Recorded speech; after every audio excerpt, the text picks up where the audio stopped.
पतले political parties के बिलावल ने बहुत सारे झूठे वादे किए और अभी एक नया लोगों को ट्रक की बत्ती है। पिछले जो इलेक्शन का मरहला था उसमें पीपल्स पार्टी को बदतरीन शिकस्त हुई है, लेकिन इलेक्शन से बिल्कुल पहले बिलावल ने कुछ लोगों को आश्रय दिए थे, कुछ झूठे वादे दावे किए थे। अब दोबारा से उन्हीं वादों और दावों को दोहराया कि कश्मीर के अवाम की मुश्किलात फौरी ख़त्म होनी चाहिए, इंटरनेट और बैंकिंग बहाल होनी चाहिए। ये काम तो उसकी हुकूमत है, बिलावल की करता क्यों नहीं है? खाना और अद्वियात और ज़रूरी सामान उन तक पहुंचना चाहिए तो बिलावल की गवर्नमेंट है, बिलावल ये क्यों नहीं करता? तालीम, कारोबार, रोज़गार दोबारा मामूल पर आना चाहिए तो बिलावल क्यों नहीं करता? क्यों बिलावल ने वहाँ पे बहुत बड़े पैमाने पे सिक्योरिटी फोर्सेस बुलाकर ऑपरेशन शुरू करवाया हुआ है? क्यों बिलावल ने जॉइंट अवामी एक्शन कमेटी को कलदम करार दिलवाया? क्यों बिलावल ने और उसकी जमात ने जो है इनके रहनुमाओं के सरों के ऊपर इनाम रख दिया? क्यों बिलावल और उसकी जमात ने जो है वो इतना घिनौना ऑपरेशन भी किया? और ये सारी ये हरकतें तो इनकी अपनी हुकूमत कर रही है और वफाकी हुकूमत इनका साथ दे रही है। आज़ाद कश्मीर असम्बली सच और मफामत के कमीशन के क़याम के हवाले से करारदाद मंजूर कर चुकी है। तो ये बिलावल ने कहा जी हम मफामत करना चाहते हैं, सच्चाई सामने लाना चाहते हैं, हम कमीशन बनाना चाहते हैं, लेकिन साथ ही साथ वो लाशें भी गिराते चले जा रहे हैं। अब उसने कहा जी कि एहतजाज और कार्रवाई का सिलसिला फ़ौरन मुअत्तल हो, ट्रुथ एंड रिकन्सिलिएशन कमीशन से कुछ भी नहीं छुपाया जाएगा, हर मुतासरा ख़ानदान को इंसाफ मिलेगा और यही कश्मीर में अमन का रास्ता है। अगर आप सब इत्तफाक करते हैं 2 अगस्त को यानी आज के दिन में तीर पर मोहर लगाएं, ये बिलावल ने स्टेटमेंट जारी कर दिया। यानी सिर्फ वोट चाहिए और कुछ नहीं चाहिए इसे, तो वोट के लिए बिलावल का ये स्टेटमेंट है जो मैंने आपके सामने रख दिया। डीजी आईएसपीआर ने कश्मीर के बारे में जो बातें की थी अब कश्मीरी रहनुमाओं की जानिब से उसके ऊपर जवाब आ रहे हैं। ज्वाइंट अवामी एक्शन कमेटी के उमर नज़ीर कश्मीरी ने कुछ चीज़ों पे जवाब दिया। एक तो उन्होंने कहा जी अक़वाम मुत्तहिदा की करारदाद का जो डीजी आईएसपीआर ने हवाला दिया हम उसकी तारीफ़ करते हैं और उसे खुशाइन करार देते हैं कि अक़वाम मुत्तहिदा की करारदादों के मुताबिक ही जम्मू कश्मीर का मसला पूरा हल किया जाए। यानी आज़ाद और जम्मू कश्मीर जो सारा का सारा एरिया है जो इंडिया के पास है या पाकिस्तान के पास है, इस सारे का मसला हल करने के लिए अक़वाम मुत्तहिदा की करारदाद के ज़रिए से किया जाए। लेकिन वो कहते हैं साथ ही पाकिस्तान का हिस्सा जब इन्होंने कश्मीर को करार दिया डीजी आईएसपीआर ने, तो ये फैक्चुअली गलत है, इसलिए कि अक़वाम मुत्तहिदा की करारदादों के मुताबिक ये एक अलग और मुतनाज़ खित्ता है और एक अलग रियासत है जिसके शहरियों ने यह फैसला करना है कि उन्होंने इंडिया के साथ जाना है, उन्होंने पाकिस्तान के साथ जाना है या उन्होंने अपना एक आज़ाद मुल्क रखना है। तो एक्चुअली तो वो ये सिचुएशन है। वो कहते हैं जी आप इसको गड़बड़ ना करें। और फिर उन्होंने ये भी कहा कि जो 5 अगस्त 2019 को भारत ने बदतरीन हालात पैदा किए थे मकबूजा कश्मीर में, गुज़िश्ता 2 माह से आज़ाद कश्मीर में जो हालात पैदा किए गए वो भारत के पैदा करदा हालात से भी ज़्यादा बदतर है। आप कहते हैं जी कि लाडला बच्चा है आज़ाद कश्मीर। उन्होंने कहा जी आज़ाद कश्मीर एक अलग रियासत है, हमारा कोई बाप नहीं है, तो हम किसी के लाडले बच्चे नहीं हैं। ये आज़ाद कश्मीर के अवाम तय करेंगे कि उन्होंने पाकिस्तान के साथ इल्हाक करना है या नहीं। अगर वो ये इल्हाक करते हैं तो हमें उसमें बड़ी खुशी होगी, हम अवाम की खुशी में खुश रहेंगे। फिर नाज़रीन किसी को इसके ऊपर बात भी नहीं करने देते। डीजी आईएसपीआर जो है उन्होंने अपनी प्रेस ब्रीफिंग तो दे दी, लेकिन पाकिस्तान के मीडिया को बाउंड भी कर दिया जाता है, मीडिया बेचारा बात ही नहीं कर सकता। अब तलत हुसैन जदा साहब ये हमेशा से जर्नैलों के बड़ा करीब रहा, एस्टेब्लिशमेंट के, ये परवेज़ मुशर्रफ के दौर में भी बड़ी अच्छी अच्छी जगहों पे रहा और हर दौर में ये जर्नैलों के या एस्टेब्लिशमेंट की गुड बुक के अंदर रहा। तलत हुसैन जब भी ज़्यादा ताल्लुकात जो तलत हुसैन ने बनाए अपनी लाइफ में वो जर्नैलों के साथ बनाए और फिर जर्नैलों की फेवरेट जमात PMLN के साथ भी तलत हुसैन ने अच्छे ताल्लुकात बनाए। इमरान खान का ये हमेशा से बुग़्ज़ में मुब्तला रहा और हमेशा से इमरान खान का दुश्मन रहा।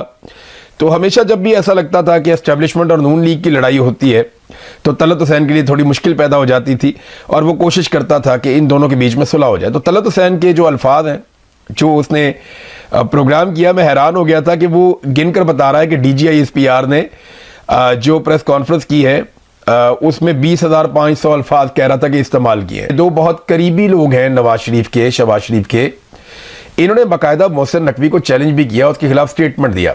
राना सनाउल्लाह ने ताना देते हुए कहा कि जिस निज़ाम के तुम खिलाफ बात कर रहे हो उसी निज़ाम में आपने 30 साल का सफ़र 3.5 साल में तय कर लिया।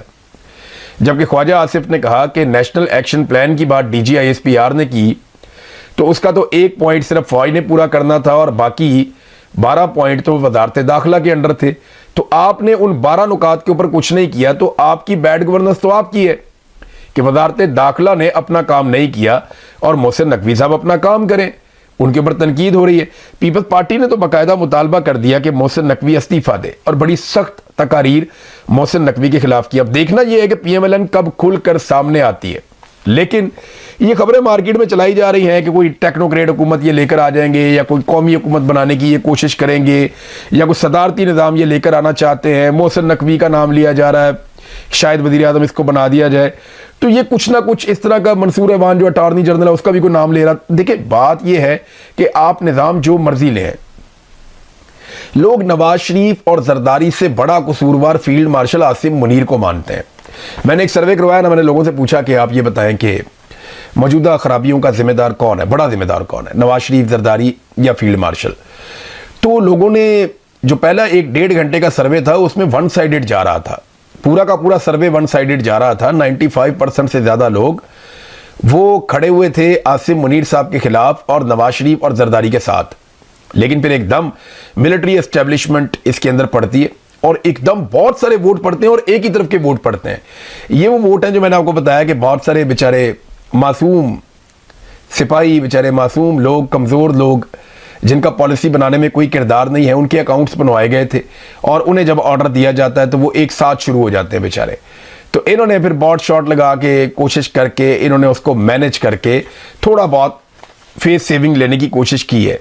तो वो अब इस बात के ऊपर बज़िद है कि नहीं, हमें लोग प्यार करते हैं, असल में इन सियासतदानों की वजह से लोग हमसे नफरत करते हैं। ऐसा नहीं है। नवाज शरीफ ने या शहबाज शरीफ ने या आसिफ जरदारी ने खड़े होकर डी चौक में गोली नहीं चलाई थी, ना उन्होंने गोली चलाने का ऑर्डर दिया था, ना वो ये बात मानते हैं। वो कि उनके ऊपर एफआईआर करवाने की कोशिश की गई, ये पाकिस्तान की मिलिट्री एस्टेब्लिशमेंट का कारनामा है। इमरान खान साहब के साथ जो कुछ भी हुआ, उन्होंने कभी नहीं कहा मेरे साथ ये नवाज शरीफ ने किया या जरदारी ने किया। वो हमेशा कहते हैं ये मेरे साथ फील्ड मार्शल आसिम मुनीर ने किया, मेरी बीवी के साथ जो जुल्म हुआ वो सब कुछ फील्ड मार्शल आसिम मुनीर ने किया। और वो ये भी कहते हैं कि अगर मुझे कुछ हो गया तो बदला फील्ड मार्शल आसिम मुनीर से लेना है क्योंकि ये जिम्मेदार होंगे। ये इमरान खान साहब भी कहते हैं, ये बेशुमार और लोग कहते हैं। ये गलत फहमी जो है ना, ये कोई नया तजुर्बा करेंगे तो इनकी दूर होगी। और मुझे भी ऐसा लगता है, बहुत सारे और लोगों को भी ऐसा लगता है कि शायद आने वाले दिनों में ये कोई नया तजुर्बा कर बैठेंगे, क्योंकि ये 2-3 साल के बाद ना इनकी तबीयत खराब होना शुरू हो जाती है। ये हर 3 साल 4 साल के बाद एक नया तजुर्बा करना चाहते हैं और अब दोबारा से वो इसी तरह का कोई नया तजुर्बा करने जा रहे हैं। नाज़रीन, इमरान खान साहब की सेहत के हवाले से मुराद सईद साहब ने अब एक स्टेटमेंट दिया। वो स्टेटमेंट मैं पहले आपके सामने रख देता हूं। ये स्टेटमेंट आप देख लें। इससे पहले कि मैं स्टेटमेंट खोलूं, एक खबर आपको मैं और दे देता हूं कि बड़े पैमाने पे कश्मीरियों को इस्लामाबाद से गिरफ्तार किया जा रहा है। ठीक नहीं है, जबकि पाकिस्तान में दहशतगर्दी है, उंगली तो इन पे उठनी चाहिए। पाकिस्तान ने आज तक कश्मीर को आज़ाद नहीं करवाया, उंगली इन पे उठनी चाहिए। आज तक हम इंडिया से अपना पानी नहीं छुड़वा पाए, उंगली इन पे उठनी चाहिए। बेशुमार ऐसी चीजें हैं जहां पे इन्हें काम करना था, ये अपना काम ठीक तरीके से नहीं कर पाए। इंटेलिजेंस फेलियर लगातार एजेंसियों का हो रहा है और वो सियासत में मुलव्वस हैं, अपने हलफ की खिलाफ वर्जी कर रहे हैं, तो उंगली तो इन पे उठनी चाहिए। लेकिन वो सियासतदानों पर उंगली उठा रहे हैं कि जनाब बैड गवर्नेंस है और वो आपकी वजह से है। तो मैंने एक सर्वे करवाया जिसमें पाकिस्तानियों से मैंने पूछा, देखिए ना, यही जिम्मेदार हो सकते हैं ना, निजाम कौन चला रहा है? निजाम 2 खानदान और उनके साथ फील्ड मार्शल आसिम मुनीर और एस्टेब्लिशमेंट ये मिलकर चला रहे हैं। आसिम मुनीर और एस्टेब्लिशमेंट ये एक ही है। यानी आप ये समझ लें कि इस वक्त पाकिस्तान में आसिम मुनीर की एस्टेब्लिशमेंट काबिज है और उनका कंट्रोल है। और उनके साथ जो 2 हमायती हैं वो शरीफ खानदान है और जरदारी खानदान है। तो इन लोगों में से ही कोई कसूरवार है ना। अब ये सारा मलबा हर दफा सियासतदानों पे डाल देते हैं। तो मैंने इसलिए एक सर्वे करवाया और लोगों से बड़ा सादा सवाल पूछा कि पाकिस्तान में बैड गवर्नेंस और हालात की खराबी का बड़ा जिम्मेदार कौन है? जिम्मेदार तो ये दोनों ही है ना। अगर 100% जिम्मेदारी डालनी है तो इन दोनों भी डलेगी, लेकिन इन दोनों में से बड़ा जिम्मेदार कौन है? क्योंकि हर दफा मिलिट्री एस्टेब्लिशमेंट बच जाती है ये कहकर जनाब हमने तो किया ही नहीं, सियासतदानों ने किया है, सियासतदान मसले का हल निकालें, हम क्या कर सकते हैं। सारा गंद मार के हर मरतबा ये कहते हैं जी सियासतदानों को कि वो बैठ के मसला हल करें। अब इन्हें सिस्टम का अब्बा निकालना पड़ेगा जेल में से और इमरान खान से बैठ के इनको बात करनी पड़ेगी अल्टीमेटली। उसके बगैर मुल्क इनसे चलना नहीं है। ये और घसीटना है ना, इसको 4 साल आपने घसीट लिया, 4.5 साल लो, 4 साल और घसीट लो। एंड में आपको जाना पड़ेगा अडयाला जेल, वहां जाके आपको माफी मांगनी पड़ेगी। और अगर याद रखना इमरान खान को कुछ हो गया तो ये मैं आपको गारंटी करके बता रहा हूं कि बाकी जिंदगी ये कौम आपसे बदला लेती रहेगी।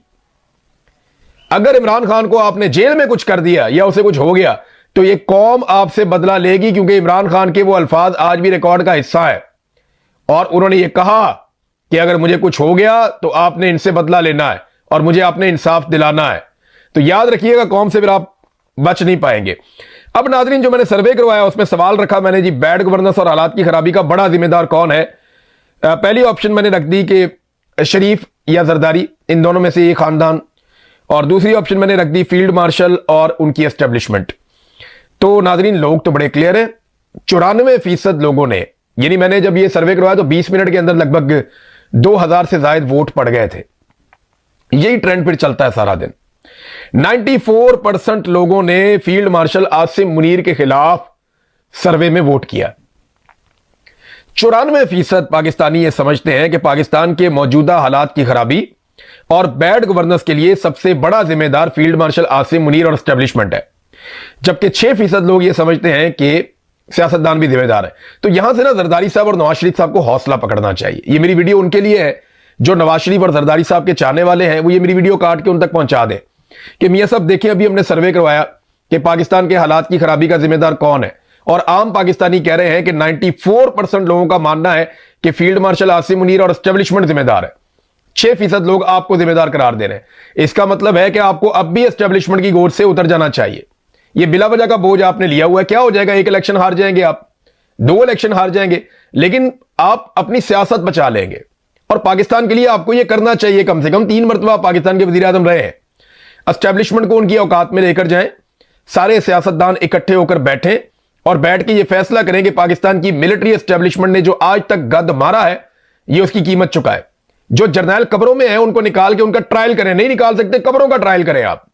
इन डिक्टेटरों को आप सजाएं दें और आइंदा के लिए रास्ते बंद करें। इसी तरह पाकिस्तान आगे बढ़ेगा, अदरवाइज पाकिस्तान नहीं आगे बढ़ता।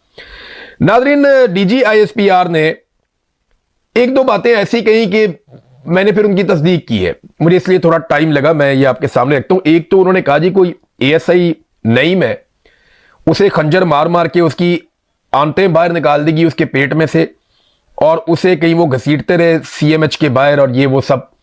मैंने फिर जनाब सोर्सेस को CMH भेजा, मैंने पूरी कोशिश की कि मुझे पता चले ऐसी कोई फुटेज जिसके बारे में वो कह रहे हैं कि वीडियो है जनाब, उसकी आंतें बाहर निकाल दी पेट की और उसको सड़क पे ऊपर घसीट रहे हैं कश्मीरी या कुछ ऐसा है, और ये कोई नईम नाम का कोई पुलिस वाला है, इसके साथ ये सब कुछ हुआ। तो मैंने ये हर लिहाज से पता करवाया, ऐसा कोई वाकया रिपोर्ट नहीं हुआ, ऐसी कोई वीडियो मुझे मिली नहीं। CMH के जो सोर्सेज हैं वहां मैंने बात की, मैंने कहा जी आप मुझे बताएं कोई ऐसा बंदा कोई इस किस्म का। उन्होंने कहा जी एक पुलिस वाला अनायत नाम का जरूर था, जो इस लड़ाई में उसकी जान चली गई और वो शहीद हो गया, लेकिन उसकी आंतें किसी ने नहीं निकाली, बल्कि मुझे उन्होंने एक तस्वीर भी भेजी है, वो तस्वीर ये मेरे पास मौजूद है।